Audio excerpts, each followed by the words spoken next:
Hi friends, இன்றைக்கி நம்ம தமிழ் வளர்த்த சான்றோர்கள் என்ற தலைப்பிலிருந்து ஆறுமுக நாவலர் என்பவரை பார்க்கலாம். இன்றைக்கி இது பழைய புக்கில் 8th ஸ்டாண்டர்ட் பழைய புக்கிலேருந்து எடுத்திருக்கு ஃப்ரெண்ட்ஸ். இவருடைய வாழ்ந்த காலம் பார்த்திங்கன்னா 1822 1879 வரை வாழ்ந்திருக்கிறாரு. இவருடைய இயற்பெயர் ஆறுமுகனார்.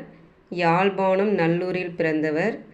திருவாவடுதுறை ஆதீனத்தார் இவருக்கு நாவலர் என்னும் பட்டத்தை சூட்டி சிறப்பித்தார். ஆறுமுக நாவலரை வசன நடை கைவந்த வள்ளலார் என பாராட்டியவர் பரிதிமாற் கலைஞர். இந்த ரெண்டுத்துக்கு டிஃப்ரெண்ட் பார்த்துக்கோங்க. யார் நாவலர் பட்டத்தை சூட்டி சிறப்பித்துள்ளனர் என்று பார்த்துக்கோங்க.